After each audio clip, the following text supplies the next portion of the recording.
Colorado is recognized. Mr. Speaker, thank you, and thank you, Mr. Chairman.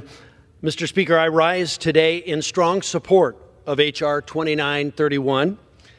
We've allowed sanctuary cities to openly defy federal immigration law for far too long. There must be real consequences for it. And I want to thank the gentleman from Minnesota, Representative Finstad, for introducing this important piece of legislation. And I'm also grateful to Chairman Williams of the Small Business Committee for working with me to ensure that my community, El Paso County and Colorado Springs, isn't swept up in the radical sanctuary policies coming out of Denver, Colorado. Specifically, I want to thank him for accepting our amendment to ensure communities like mine that are fighting back against criminal coddling politicians remain eligible locations for SBA offices.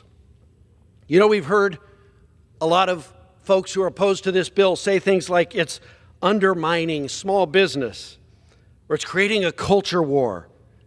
This is about the rule of law. This is about cities thumbing their noses at taxpayers. You aren't entitled to federal funds in America.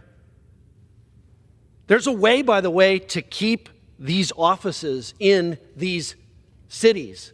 Stop being sanctuary cities. Comply with the law. When did that become something that was optional in America, to comply with the federal law?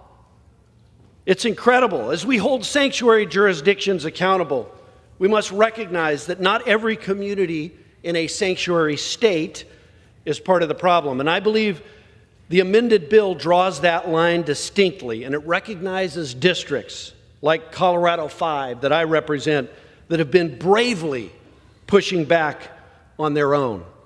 When the Biden administration opened our borders and over 8 million or more crossed into our country illegally, 300 migrants per day rolled into Colorado because cities like Denver welcomed them with our taxpayer dollars.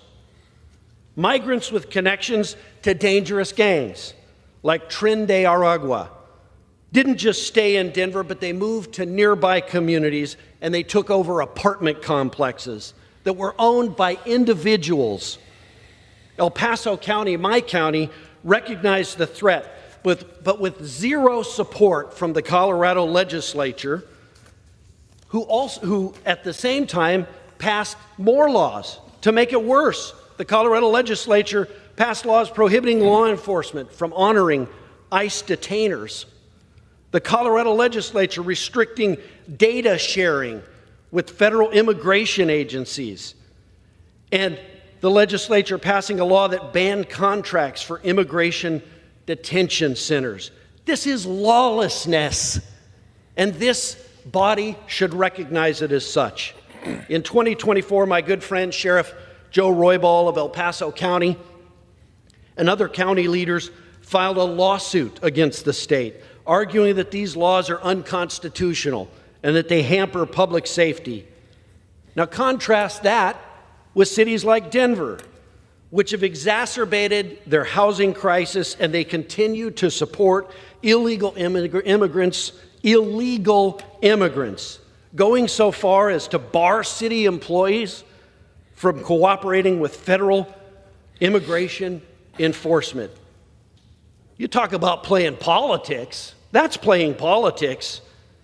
They passed laws in Denver to create a legal defense fund for illegal immigrants.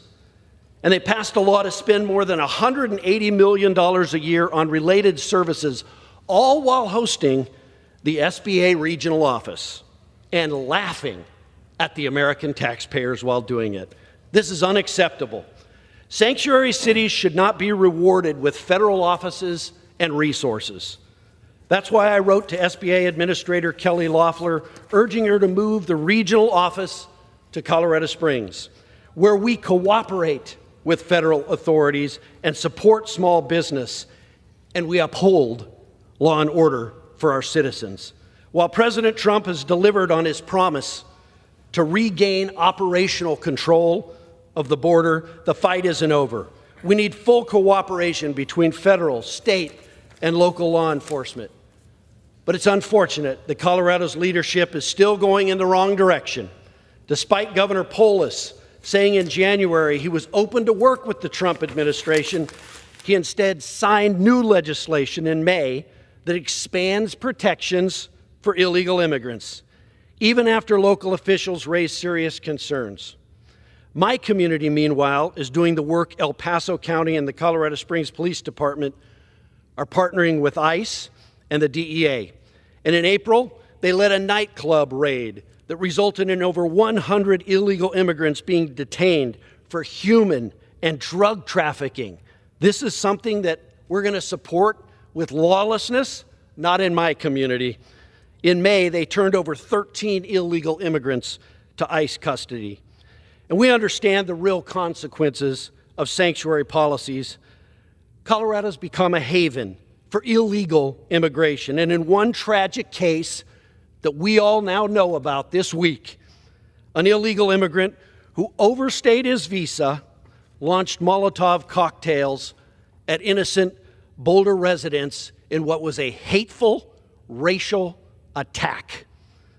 Despite the state knowing that that person was already illegally in our country, and the state of Colorado gave him a driver's license.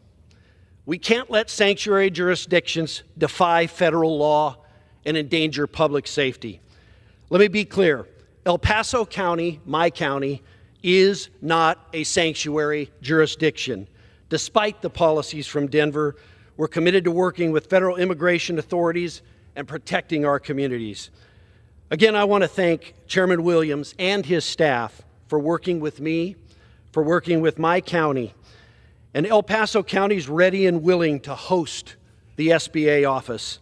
I urge all of my colleagues to support H.R. 2931. And with that, I thank you and I yield back, Mr.